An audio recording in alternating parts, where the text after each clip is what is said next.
Hello my lovely soul family, आपके लिए एक और रीडिंग लेके आ चुकी हूँ जिसका टॉपिक रहने वाला है। आज की जो रीडिंग रहने वाली है वो यही है कि ये लोग जो कल तक आपका महत्व नहीं समझ रहे थे, मुंह मोड़ रहे थे, इनको भी आपका महत्व समझ में आ रहा है। तो ये है ना, अगर जब की बात जानने की कोशिश करेंगे कि इन लोगों के बीच में क्या आपकी चर्चाएँ हो रही हैं, सारा कुछ जानेंगे टैरो कार्ड के माध्यम से और ये खुलासा करेंगे इन लोगों के बीच की बातों का।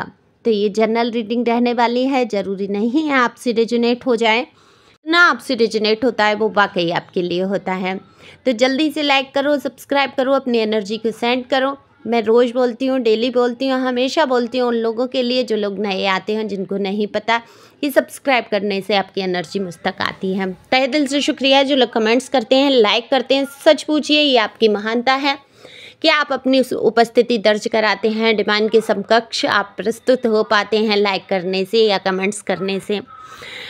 तो सुपर थैंक्स तो दे सकते हैं, कभी कभी सुपर थैंक्स दीजिए, और जो लोग देते हैं उनका तहे दिल से शुक्रिया। ईश्वर करे उनके जीवन में बहुत सारी खुशियाँ आएँ। दिए हुए नंबर पे संपर्क कर सकते हैं पर्सनल रीडिंग के लिए। पर्सनल रीडिंग फ्री नहीं है, डिटेल सारा कुछ डीपी पे दिया है, चार्ज का, फीस का, सब कुछ। बाकी आप पूछ भी सकते हैं। व्हाट्सएप नंबर है, सिंपल कॉल नहीं, ठीक है, लगेगा नहीं। कार्ड जैसा कि मैंने बोला सफल कर लिए हैं। तो बिल्कुल देखो, आपकी अगर मैं बात करूं जीवन की, तो अब आप में बहुत परिवर्तन हुआ है। बहुत आप खुद भी महसूस कर रहे होंगे इस परिवर्तन को कि आप पहले से बहुत बहुत धैर्य में आ गए हैं। बहुत तसल्ली आपने कर ली है, मन को अपने ऐसे समझा लिया है आपने कि बस अब बहुत हुआ, उजूल फजूल सुजूल लोग नहीं चाहिए मुझे अपनी लाइफ में। अब मैं अकेला हूँ तो अकेला सही, मैं अकेली हूँ तो मैं अकेली सही। ये क्या है, मेल फीमेल दोनों के लिए, ठीक है। रीडिंग यहाँ जो भी जेंडर आपका, आपको पता है, अपने हिसाब से सुन सकते हैं। एनर्जी का कोई जेंडर नहीं होता, मैं हमेशा से कहती हूँ, ध्यान रखेंगे। तो देखो, अब बहुत सारी चीज़ों से आप बाहर निकल के आए हैं और इन चीज़ों की समझ जैसे ही आपको आई है, कहीं ना कहीं मुझे ऐसा लग रहा है जैसे ना एक दृष्टा भाव में, जैसे बहुत सारी बातों को सुन रहे हैं आप, वो चाहे ऑफिस में हो, घर में हो, बाहर हो, जहाँ पर भी आप बहुत सारी बातों को सुनते हैं तो आप ये सोचते हैं कि ये बातें हो क्यों रही हैं, आखिर इन बातों के कारण क्या है, इनकी ज़रूरत ही क्या है, इन बातों की तमाम बातें आपको फिजूल की नज़र आती हैं। तो ये दृष्टा भाव हुआ जब आपकी सोल कहीं, कहते हैं ना, ईश्वर से लगाव हो जाता है, जब स्पिरिचुअलिटी में आप आ जाते हैं, स्पिरिचुअल होने लगते हैं, आपके अंदर अवेकनिंग शुरू हो जाती है, आप जागृत अवस्था में आ जाते हैं, तो आपके ये समाज की, लोगों के बीच की बातें, रोज़मर्रा की चीज़ों की बातें, ये बहुत आपको अजीब लगती हैं। आपको लगता है कि इस समय ज्ञान की चर्चा हो जाए, इस समय चार बातें कहीं ना कहीं ईश्वर से जुड़ी हो जाए, इस समय कुछ मुझे ऐसा मिल जाए जिससे कि मेरी आत्मा को संतुष्टि हो जाए। अगर मैं साफ शब्दों में कहूँ कि आपकी आत्मा को जो है परमात्मा के लिए भूख जागृत हो गई है। और जब कहते हैं ना किसी को भूख भूख भूख लगती है तो वो क्या चाहता है, खाना खाना। तो ऐसे ही आप परमात्म तत्व की जानकारी, उनकी चर्चाएं, उसमें ज़्यादा आपकी रुचि जागृत हुई है। और ये परमेश्वर की कृपा है, ईश्वर की कृपा है, गॉड की कृपा है ना, भोलेनाथ की कृपा है। तो ये आप वहाँ पर समझेंगे और उनको बिल्कुल धन्यवाद देंगे। तो समाज में एडजस्ट भी नहीं हो पाए आप कभी इसी कारण से, क्योंकि आप एक स्पिरिचुअल, जो आपकी सोल जो है इतनी पवित्र प्योर, कि आपको तमाम तरीके की जो बातें हैं, जो षड्यंत्र हैं, जो चक्रव्यूह हैं, जो रच रच के आपको फंसाया गया, उनमें आपको बिल्कुल भी कहते हैं ना कि अच्छा ही नहीं लगा। एक तरीके से दम सा घुटने लगा उस माहौल में, उन चीज़ों में। आज देखो, मैं कह रही हूँ इसीलिए आप इस पर चल हैं। ये जो भूख आपकी आत्मा की है ज्ञान प्राप्त करने की, कहीं ना कहीं जानकारियाँ प्राप्त करने की, तो इसीलिए तो आप टैरो पे आते हैं। ये आए हैं, या आप कई वीडियो ऐसे सुनते होंगे जिससे आप ज़्यादा से ज़्यादा नॉलेज ले सकें, ज़्यादा से ज़्यादा जान सकें अपनी जर्नी के बारे में, अपने बारे में। ऐसा मुझे दिख रहा है। अब ये किसकी एनर्जी मुझे नहीं पता, आप लोग कमेंट्स करेंगे तभी मुझे पता लगेगा। ऐसा नहीं है आप मोह माया त्याग रहे हैं, संसार में रहना नहीं चाहते हैं, आप कर्तव्य कर्म सब करना चाहते हैं, आपको भी दुख होता है, आपको भी गुस्सा आता है, सारे जो आप, क्योंकि आप मनुष्य हैं तो मनुष्य की ये जो भावनाएं हैं वो आपसे अलग नहीं है, लेकिन आपको बातें बहुत फिजूल लग रही हैं लोगों की। तो देखो, लोगों ने आपको एडजस्ट नहीं किया। कल तक आपके लिए मतलब ऐसे मुंह मोड़ते थे, आपसे आपके लिए उल्टा सीधा बोल देते थे, आपका कुछ महत्व नहीं समझते थे, सोचते थे अरे ये तो पागल ही हुआ जा रहा है, या ये तो पागल है, इसको तो कुछ अकल नहीं है, दुनियादारी की इसको समझ नहीं है, क्या होगा इसका, क्या ऐसी मतलब घर परिवार के लोग, हो सकता है ये आपके पर्सन ही रहे हों जिन्होंने आपको कभी महत्व नहीं दिया, कभी आपकी योग्यता को समझा ही नहीं, आपकी क्षमताओं को समझा ही नहीं, हर चीज़ में रोक टोक, हर चीज़ में। यहाँ तक मुझे दिख रहा है कुछ लोगों का कि टैरो सुनना भी मुश्किल कर दिया गया। अब देखो, टैरो कोई गलत काम तो कर नहीं रहा है, कोई सुन रहा है, कहीं ना कहीं कुछ ना कुछ ज्ञान ही प्राप्त कर रहे हैं आप, है ना, अपनी जर्नी को जान पाते हैं। ज़्यादा समस्या होती है पर्सनल रीडिंग भी ले पाते हैं, एक सुविधा हो गई। एक मैं कहूँगी कितने ही लोग हैं जो अंदर घुट घुट के और संसार से चले गए, उनको ये मौका नहीं मिला। और आज आपकी देखो ईश्वर की कृपा कि आप टैरो पे जाते हैं, आपको नंबर, कितने ही लोग रीडिंग अप कर रहे हैं और नंबर आपको मिलता है कि आप रीडिंग करा सकते हैं, अपने बारे में बहुत कुछ जान सकते हैं, अपनी जर्नी के बारे में, है ना। अब तो मैंने आकाशिक का भी, आकाशिक रिकॉर्ड का ले लिया है, आप लोगों की सारी रिकॉर्ड है मेरे पास। आप लोग चाहेंगे, आप लोगों की इजाज़त होगी तो आकाशिक रीडिंग आप लोग करा सकते हैं। जनरल में आकाशिक रीडिंग में ले तो आऊँगी, लेकिन जनरल में नहीं कर सकते ऐसे, है ना। आकाशिक के नियम अलग होते हैं थोड़ा सा, और बहुत लंबा वीडियो। और आकाशिक रीडिंग कम से कम 1 घंटे की तो लेनी ही आपको पड़ेगी। अब 1-2 ही क्वेश्चन को छोड़ तो बात अलग है, तब भी फिर आपको आध घंटे से कम का नहीं होगा, सेशन तो करना पड़ेगा आपको उसमें ना।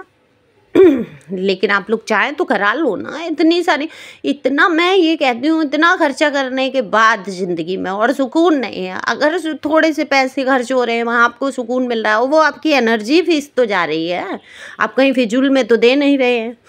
तो कोई बात नहीं, वो आपकी इच्छा पे निर्भर है, लेकिन रास्ता खोला है ईश्वर ने आपके लिए। तो आज आप जो हुए हैं, जिस तरीके से आपने ईश्वर को पकड़ा, अपने महत्व को समझा, शांत रह के आगे बढ़े। कुछ लोग तो मुझे बिल्कुल एकांत, अकेले और बिल्कुल एकांत में जीवन गुजारते हुए, जिन्होंने जैसे कि कटअप कर दिया हो, चाहे घर में है, चाहे परिवार में है, चाहे एकांत में रह रहे हैं, बिल्कुल अंदर से आप एक अकेले इंसान हो गए हैं। आपको नहीं, अब महत्व इनको ये समझ में आना है ना कि कल तक आप खड़े रहते थे हाथ में गिलास का पानी लिए, भाई फीमेल के लिए भी हो सकता, मेल के लिए, मतलब एक उदाहरण कि मतलब जी हिजूरी कर देना, अब बहुत ज़्यादा पूछ लेना, बहुत केयर कर लेना, इतनी कदर कर लेना, शायद इनकी माँ ने भी उनकी कदर ना की हो, इस हद से गुजर जाना, है ना। तो आपको तो पागल ही समझने लगेगी, ये तो बेवकूफ़ है, ये तो पागल है, इसने तो इतना, ये इतना कौन करता है आज के ज़माने में।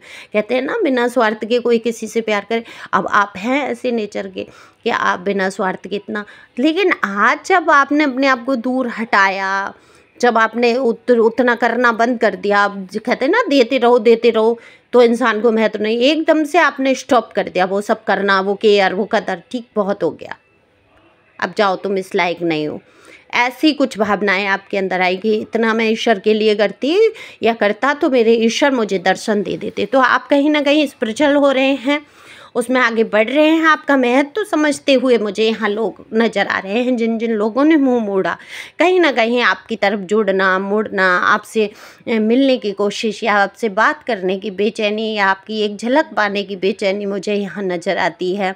अब ये किसकी है, क्या है एनर्जी, मुझे बताना। और ये कौन इंसान ऐसे हैं जिन्होंने मुंह मोड़ा और आज आपके लिए, आपसे मिलने के लिए जो है बेचैन है दिल के अंदर। हो सकता है वो आपको कहीं इंगित ना करते हो, खबर ना करते हो, लेकिन मन में बेचैनी है। कहते हैं ना, जब खो देते हैं ना चीज़ को, तब पूरी तरीके से जब वो चीज़ खो जाती है तब इंसान उसका महत्व समझ पाता है। तो ये गजब की बात है कि वो लोग आपका महत्व समझ रहे हैं जो कल तक आपको एक तरीके से कुछ भाव ही नहीं देते थे, बिल्कुल ही आपको कुछ समझते ही नहीं थे, मिट्टी के मोल समझ लिया था। लेकिन आप मिट्टी तो नहीं थे। वो सॉन्ग भी है ना, मिट्टी नहीं सोना हूँ है ना, एक सॉन्ग भी है, बहुत चला था अभी। तो इनके बीच में यही बातें हो रही हैं कि आपने किस तरीके से भगवान को अपने ऊपर अपने आप को समर्पित किया है। आप बहुत स्पिरिचुअल हो गए हैं, आपके अंदर एक विवेक, एक जागृति आ गई है। पहले आप रो जाते थे, रोने धोने में रहते थे, अब लो वाइब्रेशन में नहीं जाते हैं। आपके ऊपर बड़ी से बड़ी मुसीबतें खड़ी कर दी जाएँ, फिर भी आप टूटते नहीं हैं। तो आपके अंदर की जो शक्ति है वो कहीं ना कहीं इसीलिए आई है क्योंकि आप स्पिरिचुअल हुए हैं। तो आपकी जो ग्रोथ है, जो चीज़ें हैं, जो आपके अंदर का बदलाव है, जो क्रोध में जो कटौती हुई है, उसकी यहाँ बात हो रही है। क्रोध तो आपने किया है, देखो आप, ऐसा नहीं है मैं देखो आपकी पक्ष करती रहूँ। गुस्सा तो आपने भी किया है, कम तो पढ़े नहीं हैं। और दरअसल कम पढ़ना भी क्यों था, कम पढ़ना भी क्यों था? जिस हद से ये गुजरे थे वहाँ पर आपका मुकाबला करना भी ज़रूरी था। लेकिन आपने एक ये तो दिखाई दिया कि आपके अंदर हिम्मत है, ताकत है कि आप उसी स्तर पे जाके मुकाबला कर सकते हैं, लेकिन आपने अपना स्तर नहीं गिराया। तो ये लोग कह रहे हैं कि आपने अपनी सभ्यता को, तमीज़ को, तहजीब को नहीं खोया और आप एक स्पिरिचुअल इंसान हैं और ये लोग समझ नहीं पाए आपको, आपकी क्षमताओं को, आपके महत्व को। और इन्होंने जो किया आपके साथ उसकी कहीं ना कहीं गिल्टी फील करते हुए नज़र आ रहे हैं मन के अंदर। क्योंकि ये लोगों को तो नहीं कह सकते कि हाँ हमने गलत किया, उसमें तो ये इनका ये दोषारोपण हो जाएगा ना कि जीवन ही तबाह कर दिया तुमने, किसी इंसान का जीना मुश्किल कर दिया, बीच राह में। कुछ लोगों का दिख रहा है बीच राह में छोड़ दिया, ये भी नहीं सोचा ये इंसान कहाँ जाएगा, क्या खाएगा, कैसे रहेगा, है ना। तो ऐसे ऐसे भी साथ छोड़े गए हैं। तो अब इन लोगों के लिए तो ईश्वर है, दंड निर्धारित होता है, कर्मा कहीं नहीं जाता है। अगर आपने कोई किया है कर्मा तो आप फेस कर रहे हैं, उनका है तो क्या सोचते हैं माफ़ी हो जाएगी। अगर देखो आपके दुश्मन चाहे कितने पैसे वाले हों, चाहे गरीब हो, चाहे जैसी भी पोजीशन, चाहे आप पैसे वाले हों, क्या पैसा देख के परमात्मा गुनाहों को माफ़ कर देगा? नहीं, बिल्कुल नहीं। आप जिस भी पोजीशन पे हों, हाई कमान पे हो, अगर कर्मा गलत है तो कर्मा का भुगतान तो करना ही पड़ता है। लेकिन आपके महत्व को बहुत समझ रहे हैं लोग, आपके बारे में बहुत अच्छी चर्चाएं और बहुत सुंदर यहाँ पर मुझे बात करते हुए नज़र आ रहे हैं। जो कल तक आपकी बुराइयाँ कर लेते थे, जो कल तक आपके बारे में गलत चर्चाएं करते थे, आज उनको समझ आ रहा है, आपने कर दिखाया है वो जो शायद संभव नहीं था। इन्होंने सोचा नहीं था कि आप कर पाएंगे, क्योंकि रुकावटें बहुत पैदा की गई हैं आपके रास्तों में। अब क्या आपने ऐसा किया है ये आपको पता ही है कि आपने उन रुकावटों को कैसे फेस किया, बाहर निकले। तो बहुत सारी चर्चाओं के बीच आप फंसे हुए हैं, बहुत सारी खट्टी मीठी चर्चाएं आपकी हो रही हैं। और आप किस टॉपिक पे वीडियो देखना चाहते हैं बताएं मुझे ज़रूर, और शेयर करें। ज़्यादा से ज़्यादा व्यू आएंगे, ज़्यादा से ज़्यादा वीडियो चलेगा तो देखो मेरा चैनल भी चलेगा। आप लोग हमेशा मुझसे जुड़े रहेंगे, जो लोग मुझे पसंद करते हैं वो मेरे चैनल को आगे ले जाने में मेरी मदद करेंगे, तभी तो मैं आपके बीच रह पाऊँगी, है ना। तो और आपको बहुत ज़रूरत हो, आवश्यकता हो तो पर्सनल रीडिंग करा लो। जो लोग पर्सनल रीडिंग करा चुके हैं वो मेरे व्हाट्सएप के सदस्य बन चुके हैं, एक बड़ी सी सोल फैमिली हो चुकी है। आप भी इसमें शामिल हो सकते हैं। Thank you for watching my channel. Thank you angel, thank you God.